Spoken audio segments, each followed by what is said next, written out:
ඔබ මම මේ විදිහට මේ ලෝක ඉඩක් අරගෙන හුස්ම ගන්නේ ඔබට මට මේ විදිහට ජීවත් වෙන්න මට මාව දැනෙන්න අල්ලන්න කරන්න පුළුවන් වෙන විදිහට මේ ලෝකයට මාව බිහි කරපු ඒ සුන්දර ගැහැණිය ගැන තමයි අද අපි අපේ ජීවිතයට ඉඩක් වැඩසටහනේ ඉඩ දෙන්නට යන්නේ.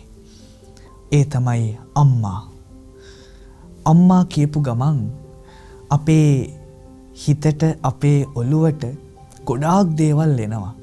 අම්මා ගැන කොහෙන් පටන් අරගෙන කොහෙන් ඉවර කරන්නද කතා කරන්න කියලා. අම්මා ගැන කියන්න කිව්වොතින් අපි ඕනෑ තරම් වෙලා අම්මා ගැන කතා කරાવી. ඒ තරම් අම්මා කියන වචනයත් එක්ක අම්මා කියන කෙනා මගේ ජීවිතයට බද්ධ වෙලා ඉවරයි. අකුරු කියවන්න යනකොට පළවෙනි අකුර අපි කියවන්නේ පුංචි කාලේ අයන්නනේ.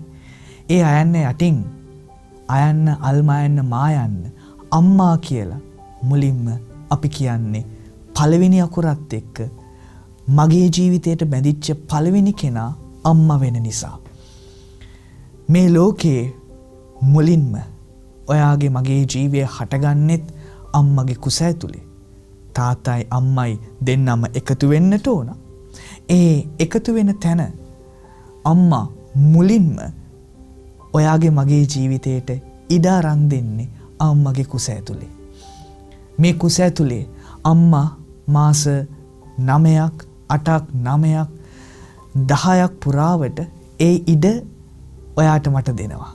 අම්මා හැම ඉඩ එයාගේ කුසේ ඇතුලේ ඔබට මට දෙනකොට අම්මගේ ජීවිතයේ ඉඩ අම්මා මට දෙන්න පටන් ගන්නවා. ඒ සම්බන්ධය තමයි පිකිනි වැලෙන් යාවෙන්නේ. අම්මා මේ දෙන ඉඩෙන් තමයි මේ ලෝකේ මම ඉඩ ගන්න බිහි වෙන්න පටන් ගන්නෙ. දෙවියන් වහන්සේ ආදම් ඒව ඒ කරපු අකීකරු කමත් එක්ක දඬුවම විදියට නිරපනකොට ඒවට කියනවා නුඹ මේ ලෝකෙට දරුවන් බිහි කරනකොට නුඹට දැනෙන ප්‍රසව වේදනාව මම වැඩි කරමි කියලා. උන්වහන්සේ ඇයි අම්මගේ ප්‍රසව වේදනාව වැඩි කරන්නේ? ඇයි වේදනාවක් දෙන්නේ උපතේදී උන්වහන්සේ අම්මට? උන්වහන්සේට තිබ්බා වේදනාවක් නැතුව ඒ දේ මේ ලෝකෙට මේ දරුවෝ බිහි කරන්න. නමුත් උන්වහන්සේ වේදනාවක් තිබ්බා. ඒ මොකද? ඒ වේදනාව ඇතුලේ තමයි ඔබ මම මගේ අම්මට එකතු වෙන්නේ. ඒ වේදනාව ඇතුලේ තමයි ඔයාගේ මගේ ජීවිතයේ සම්බන්ධය අම්මත් එක්ක අපි ඇති කරගන්න හදන්නේ, ඇති වෙන්නේ මාදර ප්‍රේමවන්තයෙන්. අම්මා වේදනාවත් එක්කම තමයි මේ ලෝකයට මාව බිහි කරන්නේ. ඒක සාමාන්‍ය දරුපතක් වෙන්නට පුළුවන්, නැත්නම් සිසේරියන් දරුපතක් වෙන්නටත් පුළුවන්. මේ මොන දරුපතක් වුණාට මාදර ප්‍රේමවන්තේනි අම්මා වේදනාවක් දරනවා. අම්මා වේදනාවක් දරනවා. අපිට කියන්නට බෑ සාමාන්‍ය දරුපතේ විතරයි අම්මා ඒ ප්‍රසව වේදනාව විඳින්නේ කියලා. නෑ. සිසේරියන් සැත්කමක් කරත් අම්මා වේදනාව විඳිනවා. ඒ සිසේරියන් සැත්කම කරනකොට කොච්චරනම් අම්මගේ රුධීරය ලේ පිට වෙනවද? ඒ ලේ පිට වෙනකොට අම්මට දැනෙන අමාරුව වේදනාව මෙහෙමයි කියලා අපිට විස්තර කරන්න බෑ. පිරිමියෙක් වෙන මට ඒක කවදාවත් දැනෙන්නේ නැහැ. ගැහැණු දරුවෙක් නම් ඔබ අම්මා කෙනෙක් වෙනදාට ඔබට තේරේවි, ඔබට දැනේවි. ඒ සිසේරියන් සැත්කම කළත් ඒ සැත්කමට පස්සේ ඒ මැහුම් නිසා දැනෙන වේදනාව යටිබඩේ කොච්චරද කියලා අම්මගෙන් අහලා බලන්න. අම්මා ඒක කියාවි. කොච්චර දවසක් නම් ඒ අමාරු කමක් එක්ක ඒ අම්මට ඉන්න සිද්ධ වෙලා තියෙනවද කියලා අහලා බලන්න. අම්මා ඒක කියාවි.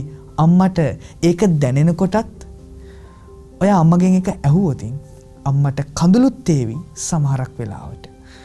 මේ කඳුලත් එක්ක තමයි ඔයාගේ මගේ ජීවිතය පෙකිනි වැලකින් වේදනාවත් එක්කම අම්මට බද්ධ වෙන්නේ. ඒ බද්ධය මේ ලෝකේ කවදාවත් කඩන්නට බැරි බද්ධයක්. හැබැයි කැඩිච්ච අවස්ථාව නම් ඕනෑ තරම් ඇති. අද අපි අම්මට මේ සුන්දර කෙනාට ඔබේ මගේ ජීවිතේ ඉඩ දෙන්නට යනවා. ඒ ඉඩ දෙන ගමන් එයා ගැන මතක් කරගන්න. අපි මේ ගීතය අහලා බලමු. අම්මා ගැන කියන බොහොම සංවේදී හදවතට දැනෙන ඔබ කොහේ හිටියත් ඔබ මොන වගේ අම්මා ගැන මොන වගේ හැඟීමක් ඔබට මේ වෙලාවේ තිබ්බත් ඔබට දැනේවි අම්මා ගැන. අහලා බලන්න මේ ගීතේ වචන ටිකත් එක්ක. කඳුළු හිලා නෑඹිලියට සහල් කරන අම්මා සුසුම් හිලාගෙන තලුගෙන ලිප මොළවන අම්මා බෙල්දෙනිවල හැවිත කොසින් වෙරළුගෙන ඇත් අම්මා ඉනිවැට ළඟ බලා සිටි අපි එන තුරු අම්මා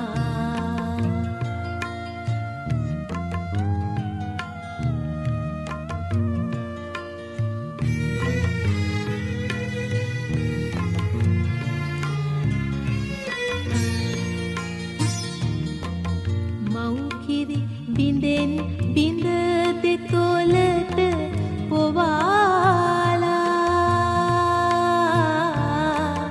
පෙව්කිරි බිඳෙන් බිඳ ලෝකය නිවාලා සක්විති වයන් යැයි සිඹ සිඹ කියාලා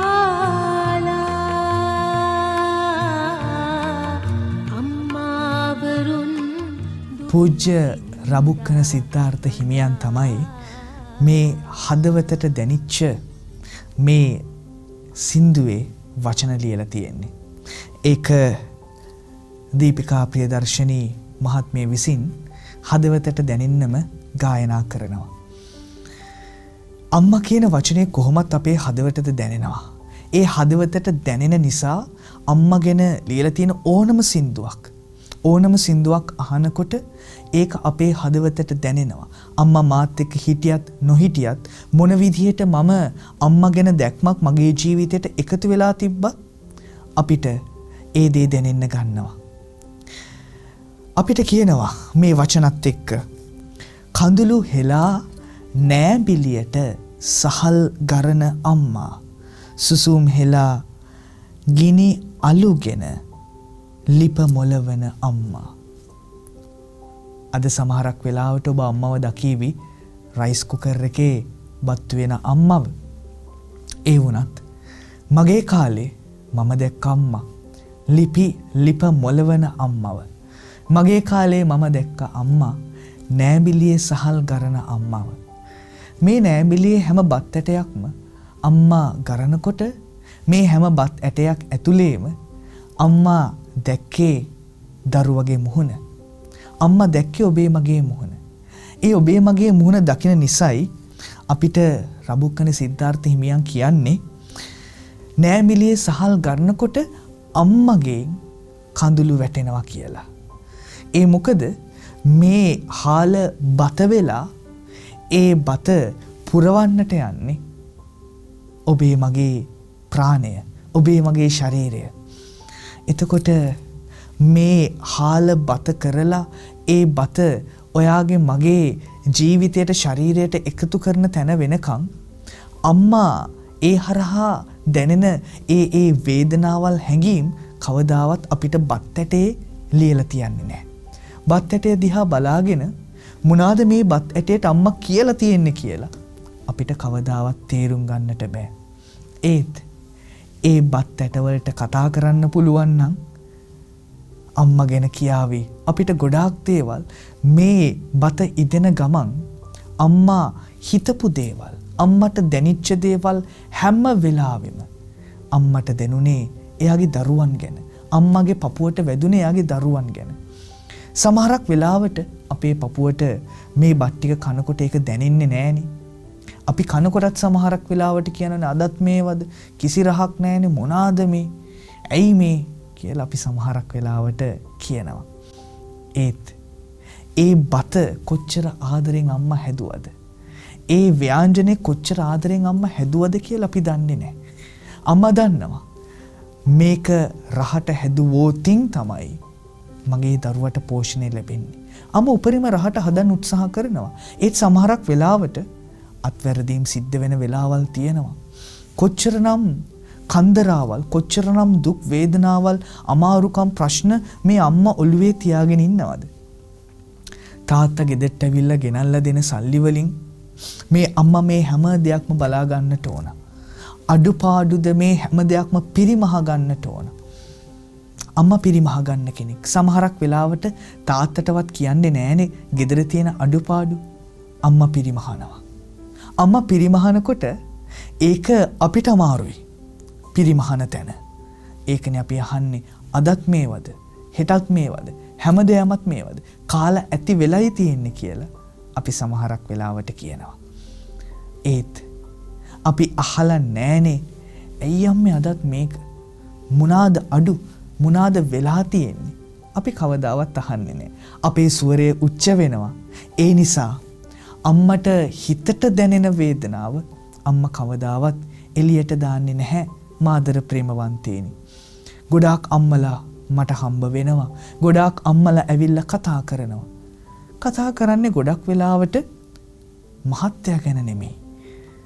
අම්මලයි ගොඩක් වෙලාවට එන්නේ දරුවෝ ගැන කතා කරන්න. වේදනාවෙන් දරුවෝ ගැන කතා කරන්න. වේදනාවෙන්. මේ ළඟදී අම්මා කෙනෙක් ඇවිල්ලා මට කියනවා මගේ පුතා දන්නේ නැහැ මගේ හිතේ පුතා වෙනුවෙන් මම කරන්න යන දේවල්. සීට්ටුවක් දැම්මාය කියලා මගේ පුතා මට හොඳටම බැන්නා. හොඳටම බැන්නා. ඒත් ෆාදර් මම මේ සීට්ටුව දැම්මේ මට මුකුත් ගන්න නෙමෙයි පුතාට බයික් එකක් අරන් දෙන්න. ඒක දන්නේ නැති පුතා මට බැන්නා. අපි ගොඩාක් වෙලාවට අම්මලා කරන කියන දේවල් වල හරය දන්නේ නැහැ. ඇතුළාන්තය දන්නේ නැහැ. ඒ දන්නේ නැති නිසා තමයි අපේ වචන ඉක්මන් වෙන්නේ. ඒ ඉක්මන් වෙන වචන ඇතුලේ කොච්චරනම් අම්මට රිදෙනවද කියලා දන්නවද? අහලා බලන්න. අම්මා කඳුළු පුරෝගෙන ඇස්වල කියාවි කොච්චරනම් රිදෙනවද කියලා. අපිට කියනවා දෙවනි පදය සුසුම් හෙලා ගිනි අලුගෙන ලිපි මොලවන අම්මා. සුසුම් හෙලා අම්මා හැමතිස්සෙම සුසුම් හෙලනවා. ඒ මහන්සිය හින්දා නෙමෙයි. සමහරක් වෙලාවට දැකලා තියෙනවනේ. අම්මා ටිකක් වාඩි වෙලා ඉන්නවා. වැඩිපුරම අම්මා ඉන්නේ හිටගෙන ඇවිදිනවා. වැඩ කරනවා. වාඩි වෙන්නේ බොහොම අඩුවෙන්. ඇඳට යන්නෙත් අම්මා අන්තිමට. ගෙදර මුලින්ම ඇඳෙන් නැගිටින්නෙත් අම්මමයි. අන්තිමට යන්නෙත් අම්මා, මුලින්ම නැගිටින්නෙත් අම්මා. අම්මා නිදහසේ ඉන්න, විවේකීව වෙලා ඉන්න, වාඩි වෙලා ඉන්න වේලාව ගොඩාක් අඩුයි. ගොඩාක් අඩුයි. ඒ නිසායි ගොඩාක් අම්මලාට ඉක්මනටම ආතරයිටිස් කියන ලෙඩේ හැදෙන්නේ. මේ කකුල් ඉදිමෙන ලෙඩ හැදෙන්නේ. අම්මලාගේ ගොඩක් කකුල් වයසට යනකොටත් එක්කම ඉදිමෙනවා. ඇයි දන්නවද? ඒ ඉදිමෙන්නේ අම්මා ගොඩාක් බර දරාගෙන හිටපු නිසා. ඔබ පවුලේ එකම දරුවා වෙන්නට නොවෙන්න පුළුවන්. පවුලේ දරුවෝ දෙතුන් දෙනෙක් වෙනකොට ඒ කුස අම්මා කොච්චරනම් බරකින් දරාගෙන හිටියද මාස 10ක්. ඒ විදිහට මේ අම්මා මාස 10ක් ඇතුලේ දරුවෝ 3 දෙනෙක් වැදුවනම් මාස 30ක් මේ අම්මා ඒ කුස දරාගෙන ඉඳලා තියෙනවා. ඒ කියන්නේ අවුරුදු 2කටත් එහා ඒ අම්මා මේ කුස දරාගෙන බරක් එක්ක ඉඳලා තියෙනවා. එහෙනම් අම්මගේ කකුල් වලට කොච්චරනම් ඒ අමාරුව දැනෙන්නට ඕනද? අපි දකිනවනේ ගොඩක් වෙලාවට අම්මලගේ කකුල් පැලෙනවා. අම්මලට වෙඩිකොස් රක්තය හැදෙනවා ගොඩාක් වෙලාවට අම්මලට. ඒ හැමදේම සිද්ධ වෙන්නේ මේ කකුල් දෙකෙන් ඒ අම්මා ඒ බර උහුලගෙන ඉන්න නිසා. මාදර ප්‍රේමවන්තේනි, මාදර දරුවෙනි. අපිට කියනවා වෙල් දෙනිවල ඇවිද ගොසින් වෙරළු ගෙනත් අම්මා. අම්මා ගොඩාක් වෙලාවට ඇවිදිනවා. අපි සමහරක් වෙලාවට විහිළුවටත් කියනවා අම්මා ඊට වඩා හොඳයි රෝද දෙකක් හයි කරගත්තා නම් කියලා. ඇයි අපි දකිනවා හැමතිස්සෙම අම්මා ඇවිදිනවා. අපි සමහරක් වෙලාවට කියන්න පුළුවන් අම්මා කොයි වෙලෙත් ගෙදර නැහැනේ කියලා. අම්මා කොයි වෙලෙත් ගෙදර නැති වෙන්නේ සමහරක් වෙලාවට අම්මා වෙනුවෙන් නෙමෙයි. අම්මා shopping ගිහිල්ලාද? අම්මා කොහෙට හරි ගිහිල්ලා කන්න ගිහිල්ලාද? ඒ කිසිම දෙයකට නෙමෙයි. අම්මා සමහරක් වෙලාවට කොයි වෙලෙත් ගෙදර නැති වෙන්නේ කොයි වෙලෙත් මගේ ජීවිතේට දේවල් එකතු කරලා දෙන්නට ඕන නිසා. කොයි වෙලෙත් මම දේවල් අහන නිසා. කොයි වෙලෙත් මම දේවල් හොයන නිසා. කොයි වෙලෙත් මම සැප පහසුව හොයන නිසා. මාදර දරුවනේ මාදර ප්‍රේමවන්තේනි. ඉනි වැට ළඟ බලා ඉඳී අපි එනතුරු අම්මා. ඉනි වැට ළඟ බලා ඉඳී අපි එනතුරු අම්මා. මතකයි අම්මා ඉස්කෝලේ ඇරිලා එනකොට අම්මා ගේ දොරකඩට වෙලා බලාගෙන ඉන්නවනේ. හැම වැඩක්ම පැත්තකට තියලා. ගේ දොරකඩේ ඉඳන් බලාගෙන ඉඳලා මේ කරේ එල්ලගෙන එන බෑග් එක අරගෙන ඔළුවත් අත ගාලා මුලින්ම අහන්නේ. මුලින්ම අහන්නේ. මහන්සිද පුතේ? මුලින්ම අහන්නේ අද ඉස්කෝලේ කොහොමද? මොනවාද වුනේ? ඒ අම්මට තියෙන ආදරේට. සමහරක් වෙලාවට ඉස්කෝලේ ගිහිල්ලා එන අපිට මහන්සි තමයි. අපි කියනවනේ අයියෝ අම්මේ මොන කරදරයක්ද මේ ගෙදරට ආව විතරයි පොඩ්ඩක් ඉන්න දෙන්නකෝ අයියෝ කියලා අපි සමහරක් වෙලාවට කියනවා. ඒත් අම්මා ඒ වචන අහන්නේ බොහොම ආදරෙන්, බොහොම ලෙන්ගතුකමකින්. ගෙදර තනියම හිටපු අම්මට මම ගෙදර යනකොට තමයි ඒ තනිකම මැකෙන්නේ. තාත්තත් වැඩට ගිහිල්ලා, දරුවොත් වැඩට ගිහිල්ලා. මේ තනිකමේ ඉන්න අම්මා හැම වැඩක්ම කරගෙන ගෙදර දරුවා එන වෙලාවේ බොහොම සතුටින් ඉන්නේ. මේ දරුවව ආදරයෙන් ගෙදරට පිළිගන්න. හැබැයි අපි අම්මගේ වචන පිළිගන්නේ ගොඩක් වෙලාවට අම්මා ආදරෙන් හිටියට අම්මට රිද්දගෙනයි. මව් කිරි බිදෙන් බිඳ දෙතොලට පොවාලා, පෙව් කිරි බිදෙන් බිඳ ලෝකය නිවාලා, සක්විති වයන් යැයි සිඹ සිඹ කියාලා, අම්මාවරුන් දුක් විඳා හඬාලා. අපි හැමෝම මව් කිරි වලින් හැදිච්ච අය. ඔබේ මගේ ඇඟේ දුවන මේ ලේවල මව් කිරි වල සුවඳයි තියෙන්නේ. අපි කියනවා අපි දන්නවා ලේ තමයි අම්මගේ කිරට හැරෙන්නේ කියලා. මේ ලේ කිරට හැරෙනකොට අපි පුංචි කාලේ ඒ තනපුඩුවේ එල්ලිලා අම්මගේ මව් කිරි උරලා බොනකොට අම්මට ඒක සතුටක්. ඒ වගේම අම්මට ඒක වේදනාවක්. ලේ තමයි කිරට හැරෙන්නේ. ලේ තමයි කිරට හැරෙන්නේ. අපේ බඩගින්නට අපිට එතකොට කිසිම තේරුමක් නැහැ. අපි දන්නේත් නැහැ. අපිට මතකත් නැහැ දැන් එහෙම. අපි මොකද කොහොමද කරේ කියලාවත්. නමුත් අම්මට ඒක මහා වේදනාවක්. ඒ වුණත් ඒ වේදනාවට වඩා අම්මට මව් කිරි දෙනකොට මහා සතුටක්, ප්‍රීතියක් තමයි අම්මට දැනුනේ. ඒ මොකද මගේ ලේ ටික කිරට වෙලා මගේ දරුවටයි, මගේ දරුවගේ ජීවිතයටයි මේ මොහොතේ එකතු වෙන්නේ. බලන්න. මාස 10ක් අම්මා ජීවිතේ ශාරීරියම කොටසක් කරගෙන මට ඉඩ දීලා අන්තිමට අම්මගේ ලේ ටිකත් කිරට කරලම මට දෙන්න අම්මා ඉඩ දෙනවනේ. කවදාවත් ලේ කිරට හරවන්නේ නැති අම්මා කෙනෙක් නැහැ. ලේ කිරට හැරෙනවාමයි. ලේ කිරට හැරෙනවාමයි. ඒ හැරෙන්නේ මාදර ප්‍රේමවන්තේනි අපිට කියනවා හරි ලස්සනට පෙව් කිරි බිඳෙන් බිඳ ලෝකය නිවාලා. මේ ලෝකය නිවන්නේ අම්මගේ මේ මව් කිරි මාදර ප්‍රේමවන්තේන්. මව් කිරි වලින් හැදෙන හැම කෙනෙක්ටම ජීවිතේ මහා ශක්තියක් ලැබෙනවා. එතකොට මේ අම්මගේ පෙව් කිරි වලින් බිඳෙන් එකතු වෙලා තමයි මේ ලෝකයේ නිවන තැනක් බවට පත් වෙන්නේ. මේ ලෝකයේ නිවන තැනක් බවට පත් වෙන්නේ. හැබැයි අම්මා ලෝකයේ නිවන්න ලේ කිරි කරලා ඔබට මට දෙනකොට මම ලෝකයේ නිවනවාට වඩා ලෝකයේ ගින්නෙන් අවුලනකොට අම්මට දැනෙන වේදනාව මේ මගේ ලේ වලින් හැදිච්ච දරුවද කියන දේ අම්මටත් දැනෙන වෙලාවල් තියෙනවා. මම වැරදි වචන කියනකොට, මම වැරදි වැඩ කරනකොට, මිනිස්සු ගෙදරට ඇවිල්ලා මේ ඔයාගේ පුතා මෙහෙමයි, ඔයාගේ දුව මෙහෙමයි, බලන්න මෙන්න මෙතන මෙහෙම කරලා තියෙනවා. මේ තැන්වල යනවා, මේ විදියට හැසිරෙනවා, මේ වගේ වචන කියනවා. කොච්චරනම් වේදනාවක් දැනෙනවද? කොච්චරනම් වේදනාවක් දැනෙනවද? මම හින්දා මගේ අම්මව මම ලැජ්ජාවට පත් කරලා නම් මාදර ප්‍රේමවන්තේනි, අම්මගෙන් මම ගත්තු ඒ ලේවල ණය කවදාවත් මට ගෙවන්නට බැරි වෙනවා.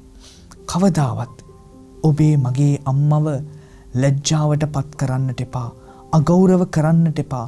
මම නිසා අම්මගේ කිරි දීපු මට, අම්මගේ ලේ දීපු මම ගත්ත මම නිසා කවදාවත් ඒ ලේවලට අගෞරව වෙන විදිහට වැඩ කරන්නට එපා.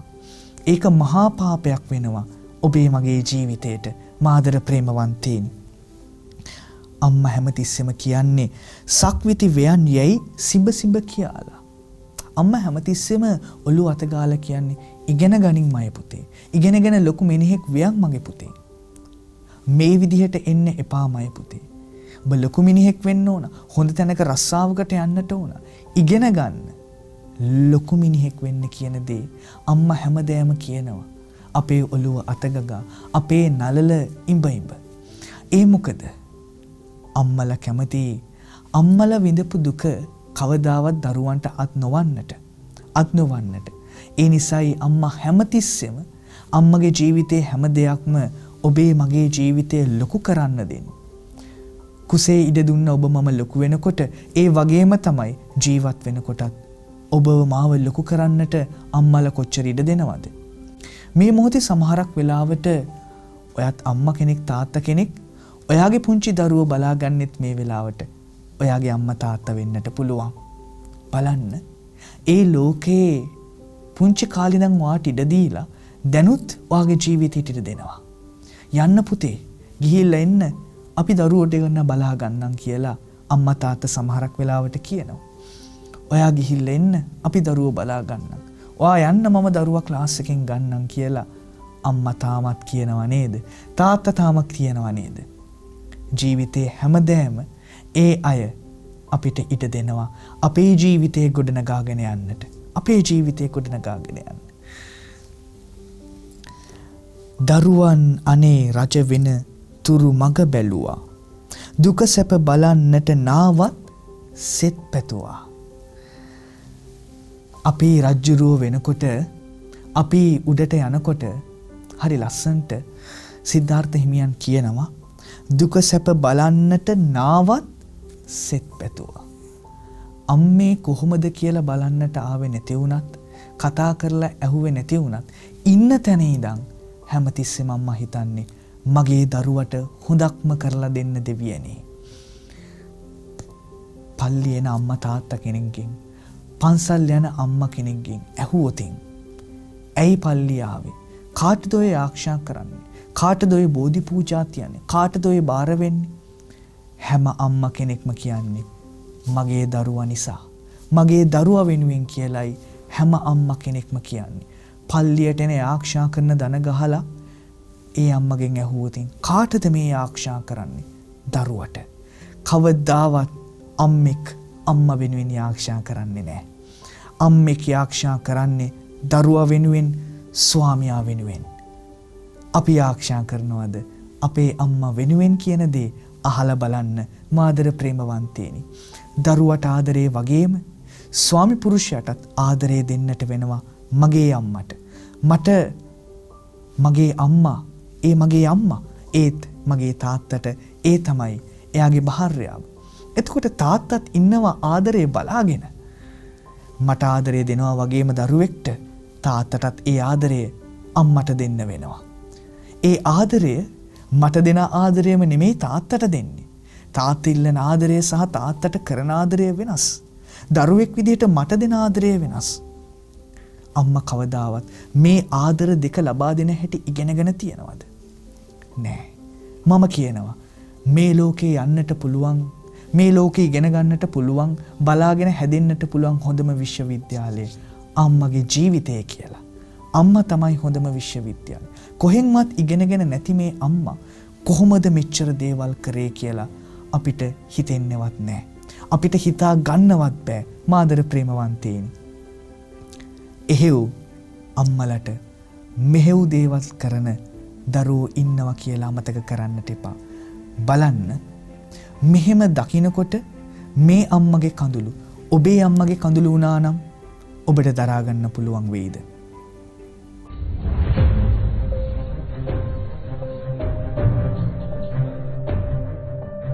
අම්මයි මෙතන ඉන්නේ. මට ඉන්න තැනක් නැති නිසා. දරුවෝ කවුරුත් නැද්ද අම්මා? ඉන්නවා.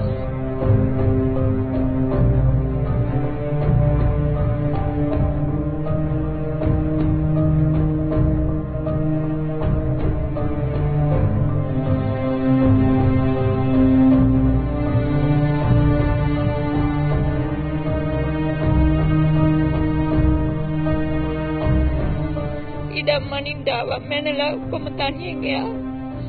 තියාගත්තා.